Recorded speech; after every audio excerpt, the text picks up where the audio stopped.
जैसा कि आप लोगों को बताया गया कि जो कृत्रिम कायिक जनन होता है वो मनुष्य के द्वारा किया गया कायिक जनन होता है, उसी को हम कृत्रिम कायिक जनन कहते हैं। जिसमें हमने आपको बताया था, इसमें सबसे पहले हेडिंग आती है सिंपल विधि होती है, जो साधारण विधि को कलम लगाना होती है। इसमें क्या करते हैं कि उस पौधे को छोटे छोटे या शाखा को छोटे छोटे टुकड़ों में बांट लेते हैं, काट लेते हैं, और फिर बरसात के दिनों में हम मिट्टी में इसको लगभग 1 फुट तक मिट्टी में गाड़ देते हैं। कुछ समय पश्चात मिट्टी के अंदर जो भूमिगत भाग होता है उसकी परसंधियों से जड़ें निकलना चालू हो जाती हैं, अपस्थानिक जड़ें जिनको कहते हैं, और कुछ समय पश्चात हमारा पौधा तैयार हो जाता है। मुख्यतः ये गुड़हल, गुलाब, गन्ना, केला और कनेर, इन सब पौधों में ये विधि अपनाई जाती है। बस ये ध्यान रखना होता है कि जो शाखा या जो पौधे का भाग, जो ब्रांच का टुकड़ा या शाखा का टुकड़ा लिया गया है या शाखा ली गई है, उसमें ये ध्यान रखने योग्य बात होती है कि उसमें एक कम से कम एक एपिकल बड यानी कि अपस्थानिक कलिका होना आवश्यक है। फिर दूसरी बात आती है रोपण। ये क्या होता है? रोपण में क्या होता है कि इसमें क्या होता है, जैसे मान लो आपके पास 2 पौधे हैं, एक अच्छी नस्ल का है, एक खराब नस्ल का है। अच्छी नस्ल का जो है उसमें फल तो ज़्यादा आते हैं, लेकिन वो मजबूत पौधा नहीं है, और जो खराब नस्ल का है वो मजबूत पौधा है, उसमें फल कम आते हैं। तो उसको क्या किया जाता है, जो खराब नस्ल का पौधा होता है उसको हम स्टॉक कहते हैं, उसको क्या कहते हैं, स्टॉक। और जो अच्छी नस्ल का पौधा होता है उसको हम सियान कहते हैं। स्टॉक को क्या करते हैं, स्टॉक का जो ऊपरी हिस्सा होता है उसको हम काट देते हैं, और उसके ऊपर हम जो अच्छी नस्ल का पौधा होता है सियान, उसको काटकर उसके ऊपर जोड़ देते हैं। जो कटा हुआ स्थान होता है वो क्या होता है, वहाँ पे मिट्टी का लेप लगा के और पन्नी बांध के सुतली से उसको कस के बांध दिया जाता है। कुछ समय पश्चात, लगभग 1 महीने के पश्चात क्या हो जाता है, वो कटा हुआ भाग जो होता है, अच्छा उसको सुतली से और पन्नी से क्यों ढक दिया जाता है, मिट्टी का क्यों लेप लगा दिया जाता है, क्योंकि इसलिए लगा दिया जाता है क्योंकि कटे हुए भाग से वाष्पीकरण ना हो पावे और सूक्ष्म जीव उसके अंदर ना रह पावे, उसको ना हानि ना पहुंचा पावे, इसलिए उसको मिट्टी का लेप लगा के पन्नी से ढककर और सुतली से बांध दिया जाता है। लगभग 1 महीने पश्चात वो दोनों ऊतक आपस में जुड़ जाते हैं। आपका नीचे का जो हिस्सा होता है वो स्टॉक का होता है, और जो ऊपर का हिस्सा होता है वो सियान का होता है, जो अच्छी नस्ल का है। इससे आपका क्या रहता है कि ये जो पौधा तैयार हुआ ये हाइब्रिड पौधा हो जाता है। इससे क्या हो जाता है, आपका पौधा भी मजबूत रहेगा, यानी कि फसल आएगी तो पौधे को हानि नहीं होगी, और फल भी आपके ऊपर का जो अच्छी नस्ल का पौधा है, क्योंकि फल तो ऊपर ही लगते हैं, तो इसलिए ऊपर जो पौधा लगाया गया है वो अच्छी नस्ल का है, इसलिए आपका क्या होगा, फसल भी अच्छी आएगी, फल भी अच्छे आएंगे, और पौधे को हानि भी नहीं होगी। तो ये आपका होता है रोपण या पैबंद, जिसको हम इंग्लिश में ग्राफ्टिंग कहते हैं। ठीक, तो ये ध्यान रखना है। इसमें 2 प्रकार के पौधे होते हैं, एक अच्छी नस्ल का होता है जिसको हम सियान कहते हैं, और जो खराब नस्ल का होता है उसको हम स्टॉक कहते हैं। और अच्छी नस्ल का पौधा जो है ऊपर लगाया जाता है, ऊपर उसकी टहनी को काट के जोड़ दिया जाता है। फिर इसी में आता है दूसरा शाखा बंधन। ये क्या होता है, ये भी आपका रोपण की रूपांतरित विधि, मॉडिफिकेशन ऑफ ग्राफ्टिंग, यानी कि इसको रूपांतरित किया गया है। इसमें क्या करते हैं, इसमें भी वही किया जाता है, 2 पौधों को लिया जाता है और 2 पौधों को आपस में चिपका दिया जाता है। एक अच्छी नस्ल का पौधा होगा, एक खराब नस्ल का पौधा होगा, दोनों पौधों को हम आपस में ज्वाइंट कर देंगे, और ज्वाइंट करने वाले भाग से कम 2 से 5 इंच तक हम क्या करेंगे, पौधे की दोनों पौधों की छाल को और थोड़ा हो सके तो लकड़ी को निकाल लेते हैं, और फिर दोनों पौधों को वहाँ पे जोड़ के और उसको फिर से मिट्टी का लेप लगा के पन्नी से ढककर और उसको सुतली से वहीं पे बांध देते हैं, जिससे दोनों पौधे लगभग 1 महीने पश्चात क्या हो जाते हैं, आपस में जुड़ जाते हैं। फिर जब जुड़ जाते हैं, जब दोनों प्रकार के ऊतक आपस में जुड़ जाते हैं, तो हमको क्या करना है, फल तो ऊपर हमको लेने हैं। तो इसलिए जो स्टॉक है, जो खराब नस्ल का पौधा है, उसका ऊपर का हिस्सा, जुड़े हुए भाग के ऊपर का हिस्सा हम क्या कर देंगे, काट देंगे, उसका नीचे का हिस्सा रहने देंगे। और जो सियान है उसका हम जुड़े हुए भाग के नीचे का हिस्सा, जहाँ पे ज्वाइंट हुआ है, उसके नीचे का हिस्सा हम काट देंगे सियान का। तो सियान का जो ऊपर का भाग होगा वो सियान का रहेगा, और नीचे का भाग जो रहेगा वो स्टॉक का रहेगा।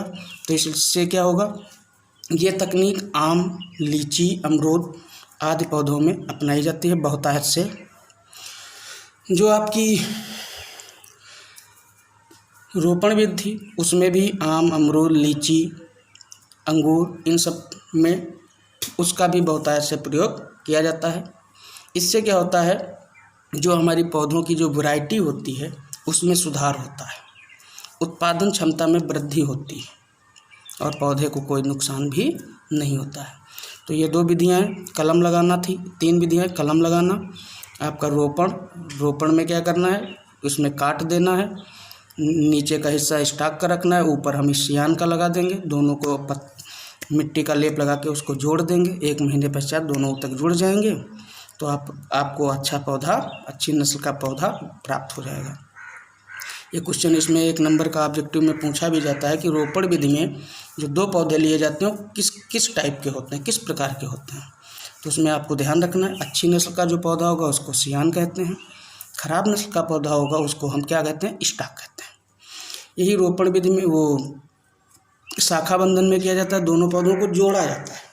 वहाँ उसकी छाल जो होती है, बार्क जो होती है, उसको छील दिया जाता है चाकू से, और फिर दोनों पौधों की थोड़ी थोड़ी लकड़ी निकाल के दोनों को आपस में जोड़ दिया जाता है। फिर उसको मिट्टी का लेप लगा के पतली सुतली से बांध दिया जाता है, जिससे वाष्पीकरण ना हो, कोई सूक्ष्म जीव उसको नुकसान ना पहुँचा पाए। फिर जुड़े हुए भाग से हम क्या करेंगे, स्टॉक का जो ऊपर का हिस्सा होगा, जुड़े हुए भाग के ऊपर का, उसको काट देंगे, यानी कि नीचे का जो हिस्सा रहेगा स्टॉक का रह जाएगा। सियान का जो रहेगा उसको हम क्या करेंगे, सियान का नीचे का हिस्सा काट देंगे, यानी कि जो जुड़ा हुआ भाग होगा उसका जो स्टॉक का हिस्सा होगा उसका स्टॉक का ऊपर का काटना है, जहाँ से जॉइंट हुआ है, जहाँ से हमने जोड़नों को जोड़ा था उसके ऊपर जो स्टॉक का बचा हुआ भाग होगा उसको काट देंगे, और जो सियान का होगा वो हम नीचे से, जुड़े हुए भाग के नीचे से काट देंगे। तो अब जो पौधा हमको मिलेगा वो नीचे का हिस्सा स्टॉक का होगा और ऊपर का सियान का, अच्छी नस्ल का। तो इसको हम कहते हैं शाखा बंधन। तीसरी चीज़ आती है दाब लगाना। ये क्या प्रक्रिया होती है, ये प्रक्रिया होती है जैसे कोई छोटे पौधों में ज़्यादातर होती है, जो ज़्यादा ऊंचाई तक ना हो, उनकी जो नीचे की शाखाएं होती हैं जो मिट्टी को स्पर्श करती हुई निकलती हैं, उनको क्या करते हैं, एक कील के द्वारा, एक लकड़ी के द्वारा ऐसे, ये पौधा है आपका और ये आपकी शाखा निकली है, ये आपकी मृदा है, मिट्टी, ये शाखा निकली, इसको क्या करते हैं, एक आल्पीन पतली लकड़ी के द्वारा इसको मिट्टी में धंसा देते हैं। अब धंसा देंगे यहाँ से, इसको दाब लगा देंगे तो ये मिट्टी के अंदर, ये जो भाग होगा ये मिट्टी के अंदर आ जाएगा, ठीक। और इसको इसी तरह से दबाए रखेंगे। जब दबाए रखेंगे तो कुछ समय पश्चात क्या होता है, इस दबे हुए भाग से, जो अंडरग्राउंड भूमिगत भाग है, यहाँ से क्या हो जाता है, अपस्थानिक जड़ें निकलना चालू हो जाती हैं। और जब अपस्थानिक जड़ें निकलना चालू हो जाएंगी तो क्या करेंगे,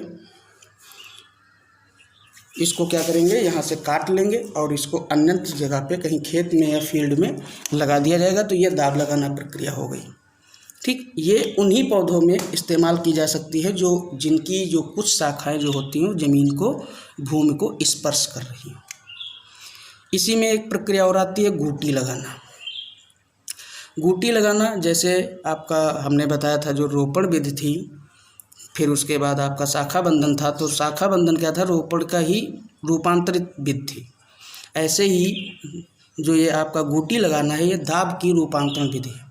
ये गूटी लगाना उस पौधों में ये विधि अपनाई जाती है जिनकी शाखाएं ज़मीन को स्पर्श ना कर रही हों, जिनकी शाखाएं ज़मीन को स्पर्श ना कर रही हों, उनमें ये प्रक्रिया अपनाई जाती है। तो इसमें क्या करते हैं, एक शाखा होती है उसको काट लेते हैं और वहाँ पे क्या करते हैं, अच्छी नस्ल की शाखा को जुड़े हुए भाग, कटे हुए भाग से जोड़ दिया जाता है। वहाँ जब जुड़ा कटा हुआ भाग होता है उसको क्या करते हैं, मिट्टी का लेप लगाते हैं और जो बोरा आता है जो, उसी से उसको लपेट दिया जाता है। अब क्या करते हैं, वहाँ पे सिंचाई तो हो नहीं पाएगी, तो इसलिए क्या करते हैं, उसके ऊपर जस्ट ऊपर वाली शाखा पे हम क्या करते हैं, एक मटका टांग देते हैं, पानी से भरा हुआ घड़ा, और उसकी पेंदी में छेद कर देते हैं, और उसमें एक पतली यही बोरे टाट की जो रस्सी आती है, इसको लटका देते हैं। और इसका जो रस्सी का जो स्वतंत्र सिरा होता है, एक सिरा तो मटके के नीचे होगा पेंदी में, दूसरा जो स्वतंत्र सिरा होगा उसको हम क्या कर देते हैं, टाट जहाँ पे कटा हुआ स्थान है वहाँ पे लगा देते हैं, जहाँ पे मिट्टी का लेप उप लगा के। तो इससे क्या होता है, वहाँ पे नमी बनी रहती है, वो शाखा सूख नहीं पाती है। फिर क्या होता है, जब 1 महीने पश्चात, लगभग 1 डेढ़ महीने पश्चात वहाँ पे अपस्थानिक जड़ें निकलने लगती हैं, तो उस हिस्से को हम क्या कर लेते हैं, काट लेते हैं, और उसको अलग जगह पे, अलग खेत में या फील्ड में उसकी रोपाई कर देते हैं। तो ये आपका हो जाता है गूटी लगाना। गूटी लगाना ध्यान रखना है कहाँ पे अपनाई जाएगी विधि, जिस पौधे की शाखाएं मृदा को या भूमि को स्पर्श ना कर रही हों। अगर स्पर्श कर रही होंगी तो वहाँ पे कौन सी प्रक्रिया अपनाएंगे, गूटी दाब लगाना। वहाँ पे दाब लगाने में क्या करना है, एक कील के द्वारा या लकड़ी के खूंटी के द्वारा उसको, उस शाखा को मृदा में दबा लेंगे, फिर उसके ऊपर मिट्टी डाल देंगे। कुछ समय पश्चात वो दबे हुए स्थान से जो अंडरग्राउंड भाग होगा शाखा का, वहाँ से अपस्थानिक जड़ें निकलना चालू हो जाएंगी। जब अपस्थानिक जड़ें निकल आएंगी तो उसको काट के अलग फील्ड में, अलग खेत में लगा दिया जाएगा। ठीक, तो ये आपका कृत्रिम कायिक जनन होता है। एक चीज़ छूट गई थी, प्राकृतिक कायिक जनन में पत्तियों के द्वारा। तो पत्तियों के द्वारा आपने 2 पौधों के नाम सुने होंगे, अजूबा जिसका बोटेनिकल नेम होता है ब्रायोफिल्लम, और एक होता है बिगोनिया। इन 2 में क्या होता है, पत्तियों के द्वारा कायिक जनन होता है, प्राकृतिक कायिक जनन। उसमें क्या होता है, आपका ये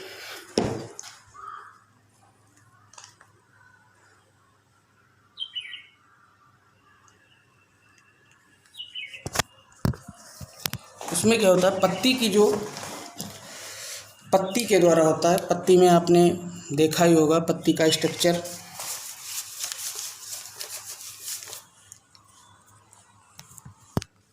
अभी का कैसे,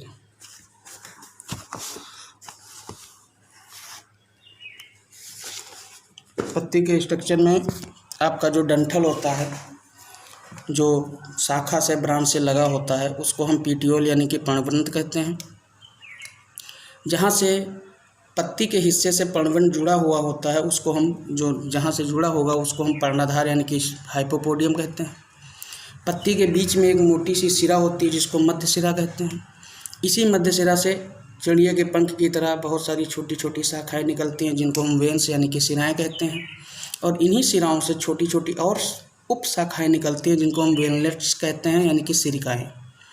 जो पत्ती का जो टिप का हिस्सा होता है, सबसे आगे का हिस्सा होता है, उसको हम एपेक्स कहते हैं, और जो पूरी पत्ती की सतह होती है उसको हम लीफ लेमाइना यानी कि पर्णफलक कहते हैं। ये जो पौधे होते हैं, इनकी जो पत्तियां होती हैं, इनमें भोज्य पदार्थ के संग्रह के कारण, संचित होने के कारण ये क्या हो जाती है, मांसल और गूदेदार हो जाती हैं।